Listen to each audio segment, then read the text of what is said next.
Molte tradizioni religiose del passato, ma anche dell'epoca contemporanea, parlano nei loro miti e nelle loro leggende talvolta dell'esistenza di dei regni misteriosi, dei regni nascosti, dei regni invisibili, che si troverebbero non tuttavia in dei luoghi lontani o in delle dimensioni astratte, ma concretamente sulla Terra. Si tratta di regni particolari abitati da una civiltà superiore, dedita completamente al cammino spirituale, ma anche dei regni dove sarebbero nascosti insegnamenti segreti, insegnamenti particolarmente elevati, che verrebbero da questi stessi regni nascosti poi diffusi agli abitanti della Terra. Di questa idea abbiamo moltissimi esempi, la troviamo nella civiltà tibetana con il regno di Shambhala, dove si ritiene che appunto abiti una sorta di civiltà spirituale che può essere contattata unicamente da persone pure di cuore e da praticanti di meditazione particolarmente realizzati. Ma troviamo lo stesso mito nella stessa civiltà cinese, lo troviamo nella cosiddetta terra di Agarthi, che è stata in qualche modo resa nota soprattutto dall'esoterismo e dalla teosofia, che sarebbe questa una terra nascosta nel senso che si troverebbe all'interno della terra, in una concezione di una terra vuota, di una terra cava, e ancora una volta sarebbe un regno spirituale ma sulla terra e raggiungibile unicamente da persone che hanno delle qualifiche interiori molto specifiche.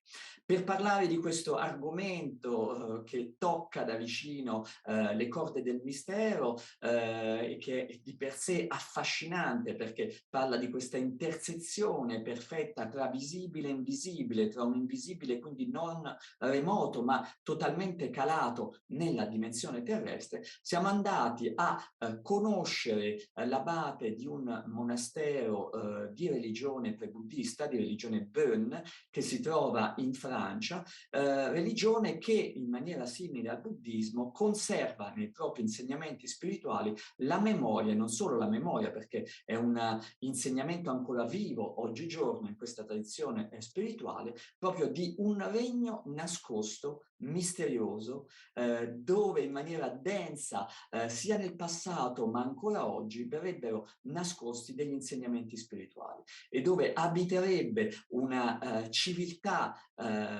di persone che hanno delle qualifiche spirituali particolarmente eccelse e che ancora oggi possono entrare in contatto con gli esseri umani.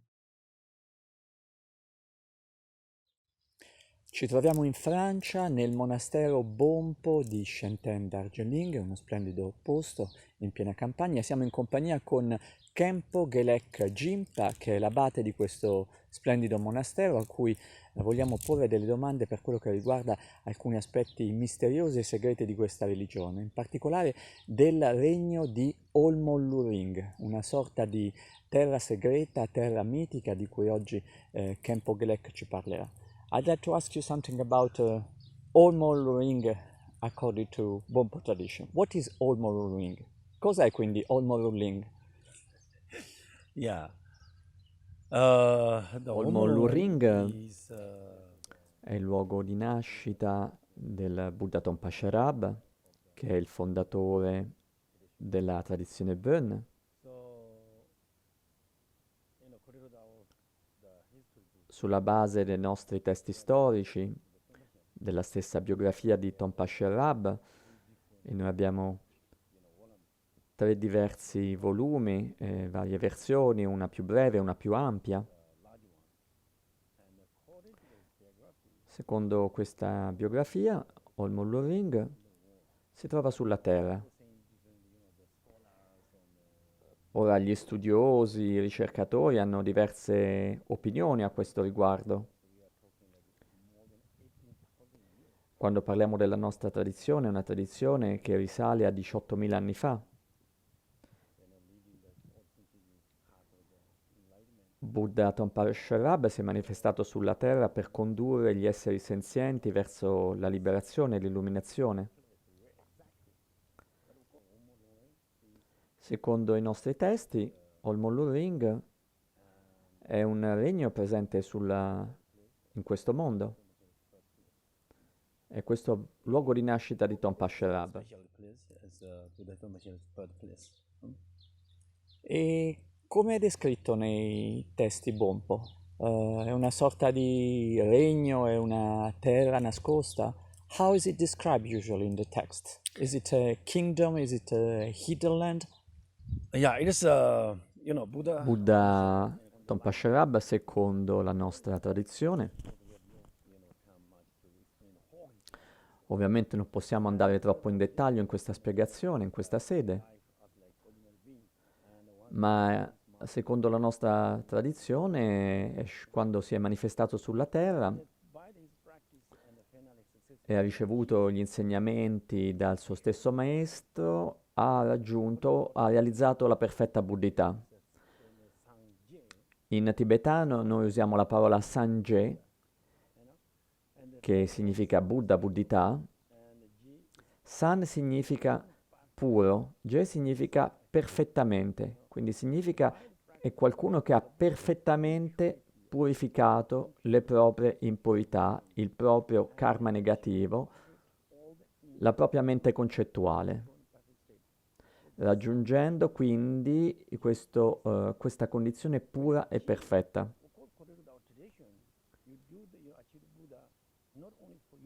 Ovviamente, secondo la nostra religione, la buddhità non è ottenuta da una persona unicamente per se stesso, ma per il beneficio di tutti gli esseri senzienti.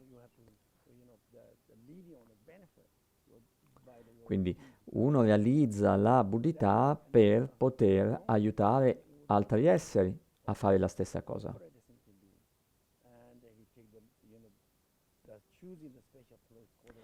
Quindi Buddha Tompa Sherab scelse un luogo specifico per poter apparire e discendere sulla terra. E questo luogo era veramente un regno. Lui aveva un padre, aveva una madre, e la madre era Sherab Jamma, quindi una manifestazione della madre universale piena di compassione. Quindi, secondo la biografia del Buddha, questo regno aveva una parte interna con delle città, una parte mediana, una parte esterna, costruita ognuna di esse con tanti regni.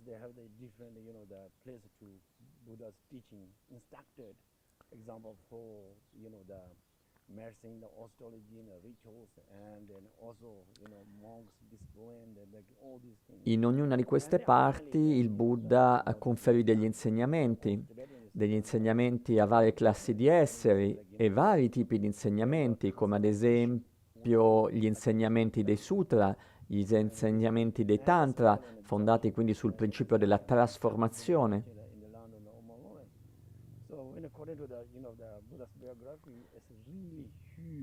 Secondo quindi la biografia, questo regno di Olmollureng era un regno immenso.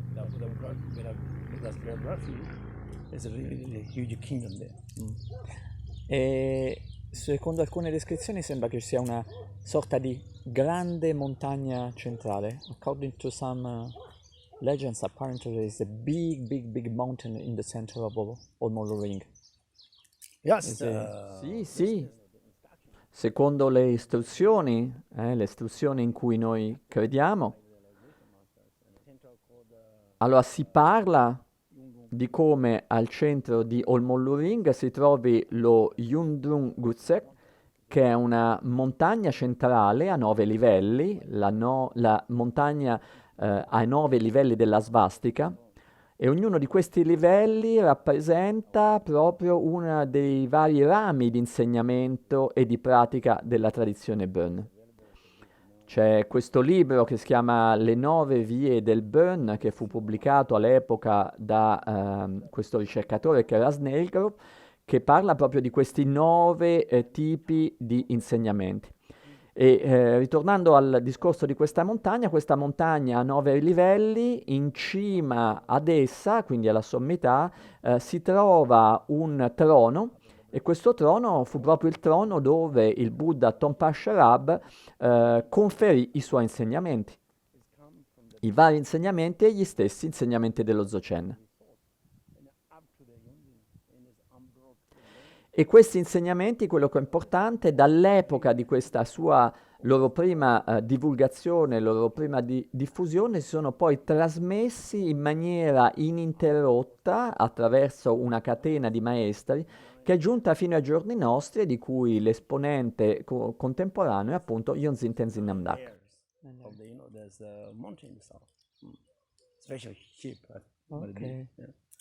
According to your, secondo la tua descrizione sembrerebbe che ci sono dei punti in comune tra Olmolluring e il regno di cui parlano i buddisti che è Shambhala. Is there any connection with what usually Buddhists call Shambhala? You think? Certo, sì, certo. Shambhala significa terra segreta. E sulla base delle narrazioni più antiche buddiste e le stesse fonti Bön, Shambhala e Olmolluring erano dei sinonimi. Fu solo in un'epoca più tarda, quando per questioni potremmo dire egoiche, quindi di definizione, le persone cominciarono a dire no, questo è il mio, quest'altro è di quell'altro, questo è il mio Buddha, questo è il tuo Buddha. Non funziona così. I Buddha non appartengono a nessuno, e lo stesso per Shambhala e Olmolluring.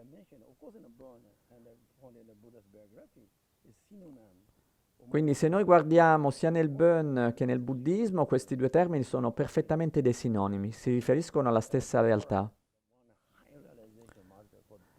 Un antico maestro altamente realizzato nel XIV secolo ricevette degli insegnamenti che riguardavano proprio la vita e la biografia di Tompa Sherab, non un libro del XX secolo, quindi un libro del XIV secolo, molto antico. E in questo testo vengono descritti i vari regni della terra, l'India, altri territori dell'Asia centrale, e fra questi viene anche nominato, non a caso, Shambhala. And there's of course Shambhala, yes.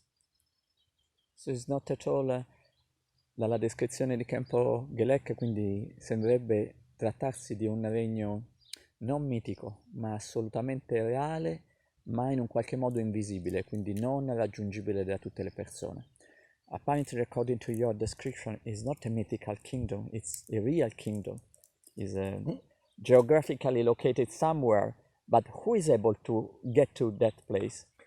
Yes. Because it's not for everybody. You Sì, know, vedi, il Buddha Tompa Sherab discese sulla terra, prese nascita umana, e questo accadde fisicamente in un luogo specifico, reale.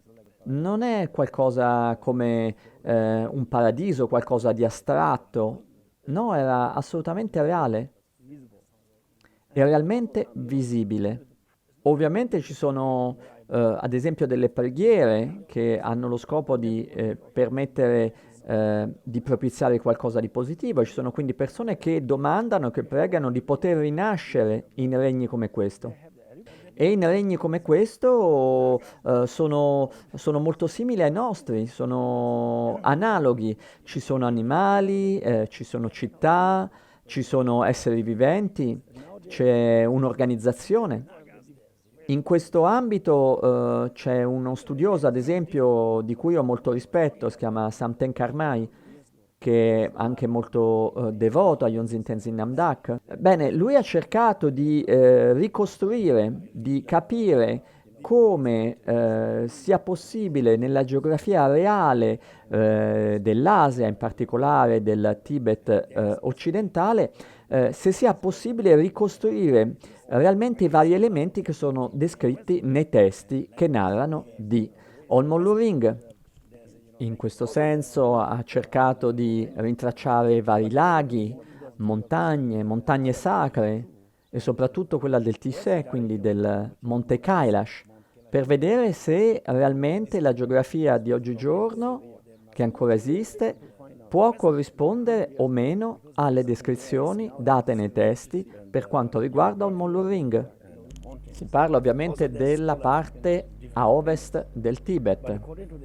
Ora gli studiosi hanno varie opinioni, ma secondo quelle che sono l'autorità delle scritture si parla sempre di qualcosa che si trova a ovest rispetto al monte Kailash. Ovviamente è difficile da definire, parliamo di centinaia di anni fa, quindi la situazione era molto diversa, ma veramente è qualcosa di reale e di concretamente connesso alla terra, non un mito. Quindi niente che abbia a che fare col mito, una realtà, ma è una realtà che solo le persone particolarmente qualificate dal punto di vista spirituale possono percepire come realtà.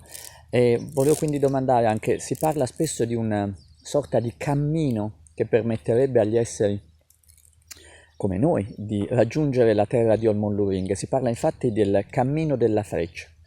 I want to ask you, because in Tibetan tradition there is the term dalam, so the way, the arrow way to get to Olmonluring.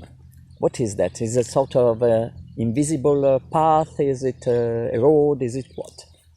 That's the story of when the Buddha has Ma esiste la storia che il Buddha, ma ogni Buddha, do the enlightening deeds, and they always comes like per raggiungere e realizzare l'illuminazione, compì degli atti, ma anche delle imprese, possiamo dire. in order to the Buddha's deed develop and show or benefit other beings. E questo con lo scopo di beneficiare gli esseri senzienti attraverso queste imprese, ma anche per manifestare il potere, la potenza di un Buddha. And he's become the most important, La storia dice che uno dei suoi discepoli più importanti si trasformò in una sorta di nemico, di demone, lì pronto quindi a sfidare il Buddha Tompa Sherab. E la storia racconta appunto che il regno di Olmonluring era completamente circondato da una sorta di muraglia di montagne, un grande cerchio di montagne innevate. E la maggior parte di questa neve oggigiorno ovviamente si è sciolta.